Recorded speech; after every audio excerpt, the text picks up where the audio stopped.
Side story. Because someone couldn't write a long enough afterword. When she was but a childhood friend, Lady Yuki, do you have a minute? Yes. What is it? Is Ayano with you? Yes, she is right here. May I come inside? After knocking and receiving permission, Natsu Kimishima, a maid of the Swoo household, opened the door. But upon entering, she spotted a woman seated across from Yuki's bed and graciously bowed in her direction. My apologies.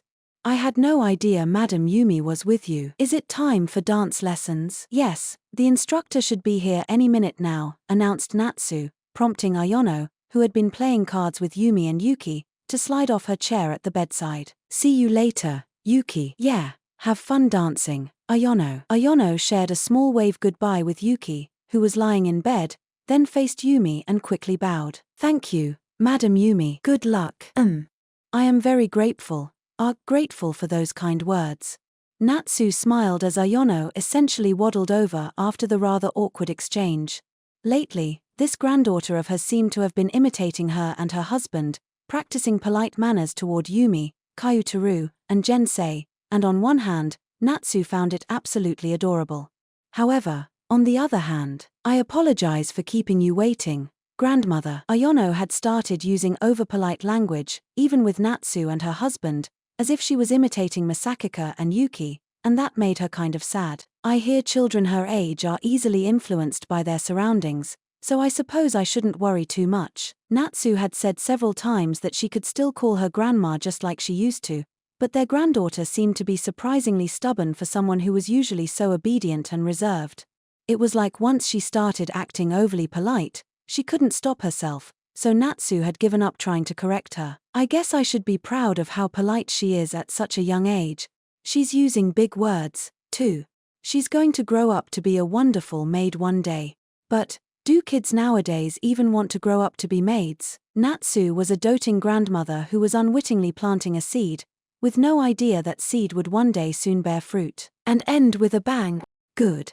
Let's try the dance again from the top. The dance instructor's crisp instructions filled the air of the Swoo residence hall as Masachika and Ayano joined hands. Originally, these dance lessons were intended for Masachika, the heir to the Swoo family, but Ayano had also started joining as his partner, receiving instruction alongside him. Natsu let out a breath of admiration while she watched the two of them dance in perfect harmony. In fact, the only thing stopping her from clapping and cheering for them was the fact that she didn't want to bother them. Ah, what beauty! Master Masachika is the very definition of a prodigy. Despite having started only recently, Masachika could already waltz with a certain level of ease. Even the dance instructor, known for her rigorous teaching even within the industry, nodded in evident satisfaction as she watched him. Very good, Masachika.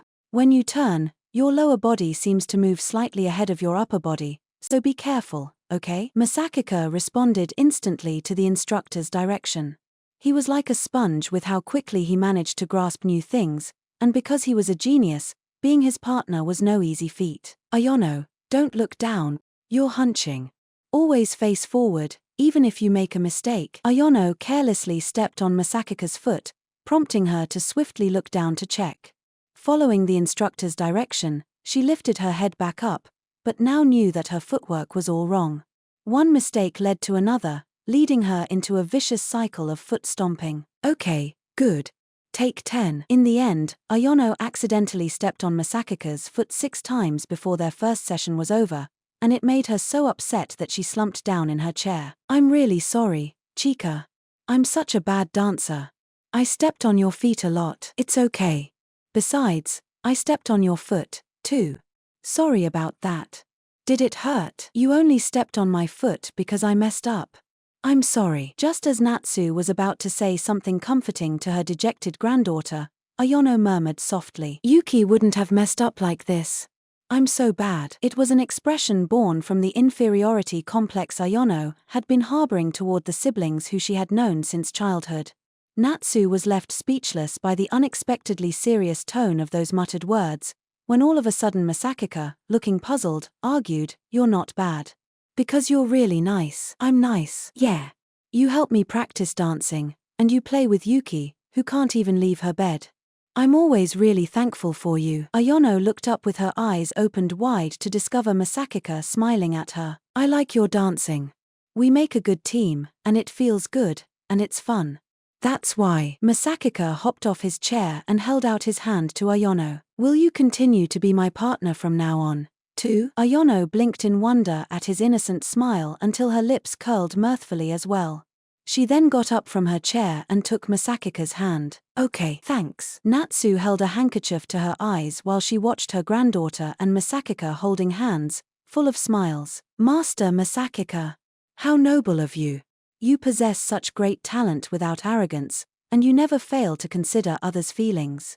The Swuu family will be in good hands with you at its head. She was overwhelmed with emotion. But Master Masachika, that was a proposal. Natsu couldn't help but jest, despite knowing that Masachika absolutely didn't mean it that way. Of course, I would be thrilled to have you as Ayono's husband, but the difference in status and wealth is just.